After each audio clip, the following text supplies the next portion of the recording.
शुरुआत करेंगे खास खबरों के साथ।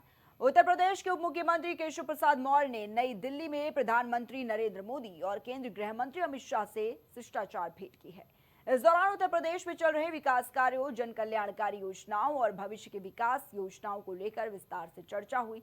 उप मुख्यमंत्री ने प्रधानमंत्री और गृह मंत्री को प्रदेश में सड़क, ग्रामीण विकास, कृषि, रोजगार सृजन, निवेश, औद्योगिक विकास और आधारभूत संरचना के क्षेत्र में ही हो रही प्रगति की जानकारी दी है।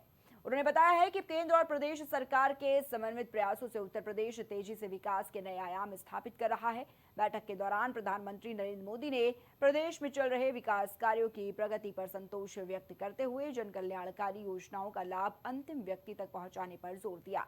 तो वहीं गृह मंत्री अमित शाह ने कानून व्यवस्था, आधारभूत संरचना और ग्रामीण विकास के क्षेत्र में हो रहे कार्यों की सराहना करते हुए भविष्य की योजनाओं के लिए महत्वपूर्ण सुझाव दिए हैं। आपको बता दें कि उप मुख्यमंत्री केशव प्रसाद मौर्य ने प्रधानमंत्री और गृह मंत्री का आभार व्यक्त करते हुए कहा कि उनके मार्गदर्शन में उत्तर प्रदेश विकास, सुशासन और आत्मनिर्भरता की दिशा में लगातार आगे बढ़ रहा है।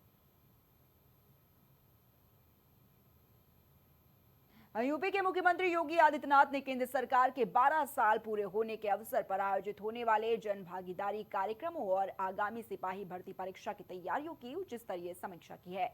मुख्यमंत्री ने अधिकारियों को निर्देश दिए हैं कि 5 जून से 21 जून तक चलने वाले कार्यक्रमों को जन जागरण और जनसंपर्क के व्यापक अभियान के रूप में संचालित किया जाए। मुख्यमंत्री ने कहा कि विश्व पर्यावरण दिवस पर एक पेड़ मां के नाम अभियान के तहत प्रदेश भर में 5 करोड़ पौधे लगाए जाएंगे।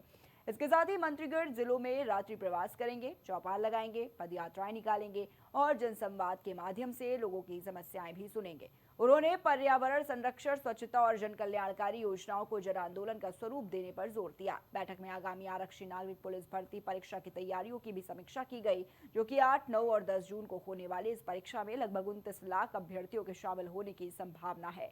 मुख्यमंत्री ने स्पष्ट निर्देश दिए हैं कि परीक्षा की निष्पक्षता, गोपनीयता और पारदर्शिता से किसी भी स्तर पर समझौता न हो। अभ्यर्थियों की सुविधा के लिए विशेष बसों का संचालन रियायती किराए पर किया जाएगा और सभी परीक्षा केंद्रों पर आवश्यक सुविधाएं भी उपलब्ध कराई जाएंगी। मुख्यमंत्री ने अधिकारियों को सोशल मीडिया पर फैलाने वाली अफवाहों पर कड़ी निगरानी रखने और दोषियों के खिलाफ सख्त कार्रवाई सुनिश्चित करने के निर्देश दिए हैं।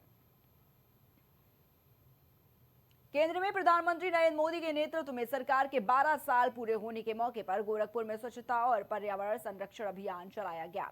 इस अभियान में गोरखपुर के सांसद रवि किशन ने बढ़ चढ़कर हिस्सा लिया, नौका विहार क्षेत्र में श्रमदान किया। इसके साथ ही बीजेपी सांसद ने लोगों को स्वच्छता के प्रति जागरूक भी किया। अभियान के दौरान सांसद रवि किशन, भाजपा जिलाध्यक्ष रमेश प्रताप गुप्ता समेत पार्षदों और कार्यकर्ताओं ने नौका विहार परिसर में फैले कचरे को साफ किया। वहीं राजधानी लखनऊ में आज टीजीटी परीक्षा के दौरान बड़े फर्जीवाड़े का खुलासा हुआ। परीक्षा में असली अभ्यर्थियों की जगह दूसरे लोगों को बैठाकर पेपर दिलाने की कोशिश की जा रही थी, लेकिन बायोमेट्रिक सत्यापन और दस्तावेजों की जांच ने पूरे खेल की पोल खोल दी। पुलिस और परीक्षा केंद्र प्रशासन की सतर्कता के चलते 4 फर्जी परीक्षार्थियों को रंगे हाथों पकड़ लिया गया। जानकारी के मुताबिक चारबाग, बादशाह नगर, आर्यनगर और अमीनाबाद स्थित परीक्षा केंद्रों पर जांच के दौरान फिंगरप्रिंट, फेस आईडी और आधार संबंधी विवरण में गड़बड़ी पाई गई।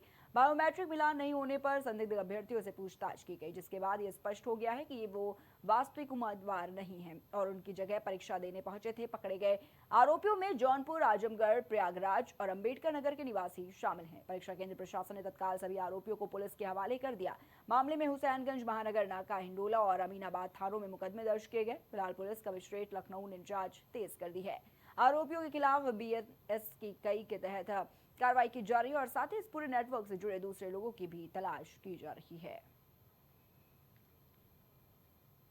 वहीं खबर उन्नाव से है, जहां उन्नाव में बिजली विभाग ने अवैध प्लॉटिंग के खिलाफ बड़ी कार्रवाई करते हुए एक प्लॉटिंग कारोबारी पर शिकंजा कसा है। आपको बता दें कि मामला पूर्वा कोतवाली क्षेत्र के डेला मोड़ के पास विकसित की जा रही शिव विहार कॉलोनी का है, जहां सरकारी बिजली के खंभों के अवैध इस्तेमाल का खुलासा हुआ। बिजली अधिशासी अभियंता विमल कुमार के निर्देश पर विभागीय चेकिंग टीम ने मौके पर जांच की। जांच के दौरान पता चला कि शिव विहार कॉलोनी में बिना किसी विभागीय अनुमति के करीब 25 सरकारी बिजली के पोल गाड़ दिए गए थे। इन खंभों पर MVVNL की मार्किंग भी मौजूद थी, जिससे स्पष्ट हुआ कि सरकारी संसाधनों का उपयोग प्लॉटिंग को आकर्षक दिखाने और खरीदारों को लुभाने के लिए किया जा रहा था।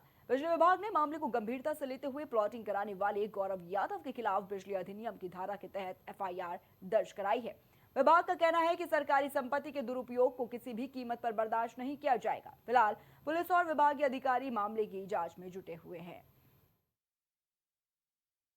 जैसा कि संज्ञान में आया कि हमारे द्वारा समय समय पर क्षेत्र का भ्रमण किया जाता है, तो पूर्वा क्षेत्र से निकलने के पश्चात रामकली महाविद्यालय के पास एक आवासीय प्लॉटिंग पाई गई, जिसका नाम सिर्फ बिहार कॉलोनी था। मेरे द्वारा उस क्षेत्र का देखा गया, साइट विजिट की गई, तो पता कुछ लोगों से पूछा गया भाई ये कॉलोनी किसने काटी, किस तरह से प्लॉटिंग की बिक्री हो रही है और यहाँ पर ये विद्युत का प्रयोग किस तरह से किया जा रहा है। तो लोगों द्वारा बताया गया कि यहाँ पर गौरव यादव द्वारा ये प्लॉटिंग की गई है संबंधित। फिर इसके बाद मेरे द्वारा जेई को अवगत कराया गया। जेई द्वारा स्थल निरीक्षण करने पर वहाँ पर जाँच की गई और जाँच में तथ्य सामने आया कि जो भी ये कॉलोनी काटी गई इसका कोई भी नक्शा ये पास नहीं है, ना ही इस पर कोई भी किसी तरह विद्युतीकरण का कार्य स्वीकृत है, जो पूर्णतः अवैध है। सर किस तरह की कार्रवाई की? इसमें जो भी विद्युत विभाग की जो कार्रवाई होती है, विद्युत अधिनियम की धारा 136 कार्रवाई की गई है। तो हमीरपुर जिले में रिक्शा चालक के साथ बेरहमी की हदें पार की गई। आपको बता दें कि थाना कुरारा के नैठी गांव व्यक्ति को कोतवाली नगर क्षेत्र के शीतलपुर के पास 4 लोगों ने पीटकर लहूलुहान कर दिया। आरोपियों ने धारदार हथियार से उसका गला रेत दिया, जिससे उसकी हालत नाजुक हो गई। सूचना मिलते ही पुलिस मौके पर पहुंची और घायल को जिला अस्पताल पहुंचाया। तो वहीं घायल की पत्नी की तहरीर पर पुलिस ने नामजद आरोपी और उसके 3 अज्ञात साथियों के खिलाफ मुकदमा दर्ज किया है। पुलिस मामले की जांच पड़ताल में जुटी हुई है।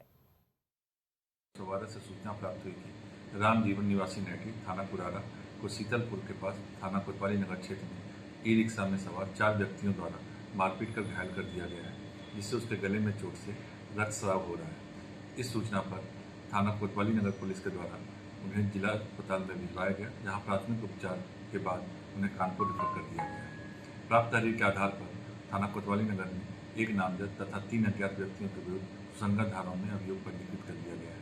आरोपियों की तलाश हेतु पुलिस टीम का गठन किया गया है तथा अग्रिम विधिक और विवेचनात्मक कार्रवाई प्रचलित।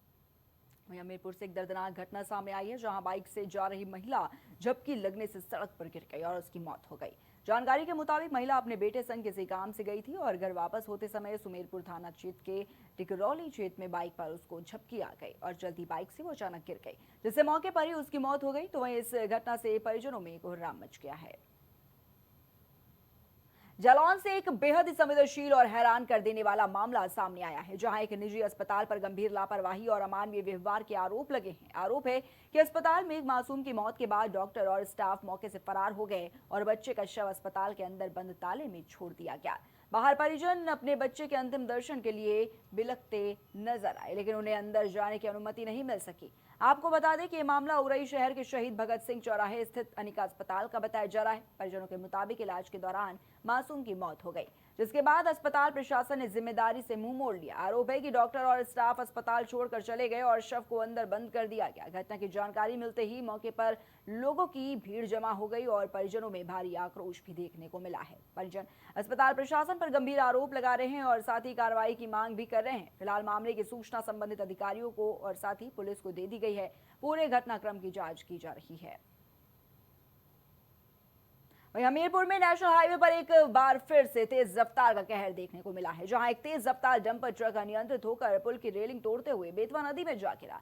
हादसा इतना भयावह था कि मौके पर अफरा तफरी मच गई और राहगीरों की भीड़ जमा हो गई। जानकारी के मुताबिक ये दुर्घटना सदर कोतवाली क्षेत्र में स्थित बेतवा पुल पर हुई। हादसे की सूचना मिलते ही पुलिस और स्थानीय प्रशासन की टीम मौके पर पहुंची। बचाव अभियान के दौरान पुलिस और स्थानीय नाविकों की मदद से चालक को काफी मशक्कत के बाद नदी से बाहर निकाला गया। तो वहीं गंभीर हालत में उसे तत्काल अस्पताल पहुंचाया गया, जहां डॉक्टरों ने जांच के बाद उसे मृत घोषित कर दिया और पुलिस ने शव को कब्जे में लेकर पोस्टमार्टम के लिए भेज दिया है। साथ ही पुलिस इस पूरे मामले की जांच पड़ताल में जुटी हुई है। तो हमीरपुर से खबर, जहां पर देखिए तेज रफ्तार का कहर देखने को मिला है। आप ये तस्वीर देख सकते हैं किस तरीके से एक जो डंपर है वो पुल से नीचे नदी में जा गिरा। तेज रफ्तार ने चालक की जान ले ली और देखिए रेलिंग तोड़कर कैसे जो ट्रक है वो नदी में समा गया। वहीं पुलिस ने शव को कब्जे में लेकर पोस्टमार्टम के लिए भेज दिया है। साथ ही पुलिस पूरे मामले की जांच में भी जुटी है।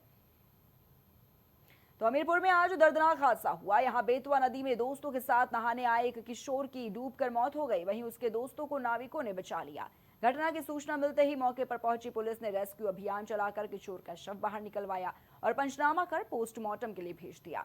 मामला सदर कोतवाली क्षेत्र के डिग्गी पंप कैनाल के पास बेतवा नदी का है, जहां नहाने गए 3 किशोर नदी की गहराई में चले गए और ये हादसा हो गया।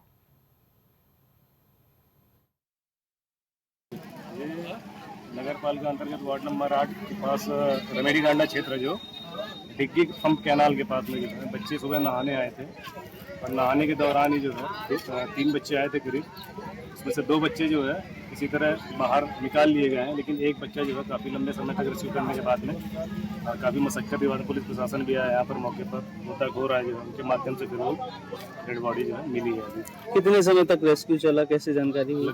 लगभग 1 घंटे जो है रेस्क्यू चला। पास में हमारे मेम्बर साहब रहते हैं डिग्गी में ही, उन्होंने हमको सूचना करी, तो हमने कोतवाल साहब को जो है सूचना करी जो है, और बाकी पुलिस प्रशासन को जो है बुलाया गया यहाँ पर, मौके पर सब लोग आए। लगभग 1 घंटे। हमीरपुर जिले में आज एक दर्दनाक हादसा हो गया। यहाँ छानी गांव में बने तालाब में डूबकर 3 बच्चों की मौत हो गई। तीनों बच्चे सगे भाई बहन बताए जा रहे हैं, जिसमें 2 भाई और 1 बहन शामिल है।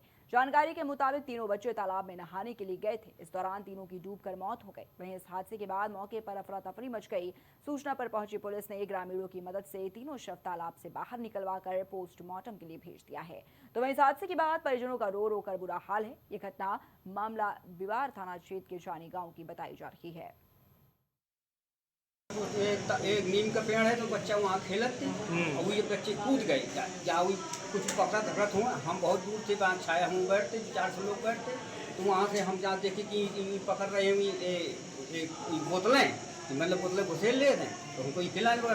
और जब काफ़ी देर देखा कि अब से खाते नहीं, तो फिर हम लोग भगे और 2-4 लोग अंदर वहाँ लुआ के ले आए। ये बच्चे कितने बच्चे थे? 3।